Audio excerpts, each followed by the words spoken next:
saying no without feeling guilty can be a very hard thing to do, especially if you're a little bit of a people pleaser. And we're going to talk about that today because coming up we have November, and I want to encourage you to take advantage of it. I'm Stacy Rocklein, and it's my mission to eradicate loneliness. And even though it sounds like saying yes to people shouldn't create loneliness, when we overdo it, it actually creates resentment also, and that will come between us, the two of us, in our relationship. So it's important to be able to say no. It's important to be able to say no because by saying no to some things, you're saying yes to other things.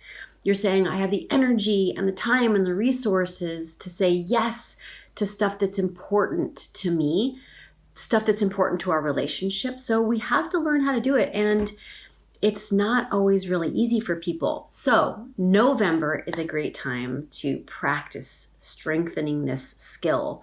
And this is where you take the entire month and you lean into those no's a little bit. So here's some reasons to do it this month in November. Number one, you're taking a baby step. You're only committing to 30 days. You're not revamping your whole life. What you get to do is just try this on for 30 days, try on a little bit more no, and see how you feel. Does it make you feel like you have more spaciousness in your life? Does it make you feel more connected to people because you have less resentment? How does this feel? You get to do like a little version of changing your life to see if it makes a difference.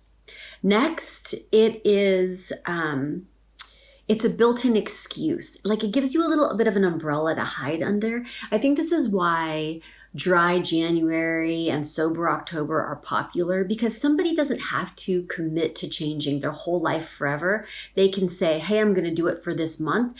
And the rest of the world goes, oh yeah, I get that. Yeah, I've heard of that. Okay, got it. I'm going to leave you alone. I'm going to support you. In some ways, if you're not ready to really put in some boundaries and to put in some no's that just come from your heart, you can hide under this umbrella of November, and it takes some of the heat out of it if people would normally give you some pushback. And finally, it lets you practice this skill. You commit to getting better at this, figuring out where you can say more no, where it makes a difference. And the more you practice saying no, the easier it is. So those are the reasons to do it. Let's talk about how to do it. Okay, so most importantly, you'd have to commit to it. You're like, I'm going to do it for a month. I'm going to start saying some more no. And the first thing you're going to do is figure out what are the rules for you.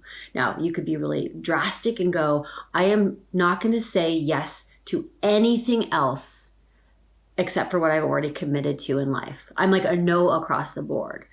Or you can say, I have this one person in my life who asks a lot of me. And so that's the person that I'm going to say no to just this month. Or, any other version of what the restrictions are for you. Come up with the rules that feel the most comfortable. Like you might be like, I'm not going to say yes to any work-related things, right? Or any extra trips, any extra travel because I want to spend time with my family, whatever it is. Come up with your version of November. What does saying no mean to you this month? What are your rules? Second, you're going to announce this to the people that are close to you. You're going to let people know that this is your intention, that this is for this month, you're going to say no. And you want to frame it, right? You want to frame it so it's easier for them to digest by saying things like, you know what? I really want to get better at this skill that I'm not that great at. So I'm going to practice saying no this month. And I just want you to know ahead of time, it doesn't have anything to do with you. I'm not saying no to you. I'm just going to be saying no to some extra events or tasks or things people ask me to do because I want to do what's best for me and for my relationships. I want to make sure that I have enough time and energy to really devote to the people I care about. So you want to frame it so that ahead of time, you let them know that you're going to need their support and you're going to need their understanding, and that you really appreciate that. Let them know so that you don't have to re-explain every single time you say no. Just like, hey, letting you know, in November, I have a rule for myself where I'm going to say no in these ways, and I want you to know ahead of time. Finally, you're going to figure out what could get in your way. Think about where you have the most trouble saying no. Like maybe if somebody asks you, the first thing that you want to say is yes, and so you need to create like a 24-hour wait period where you force yourself to say, I need to think about that for a day, and then you give yourself some time away from the request where you're just with yourself so that you can figure out what you want to say yes or no to, or convince yourself to say no. Maybe it's that when someone asks you in person is when you have trouble saying no. And so you say, you know what, if people need something from me, I just really need you to send me a text about it so that you have a little bit of space. Like figure out in advance what's going to get you in trouble, what's going to trip you up so that you can plan for that.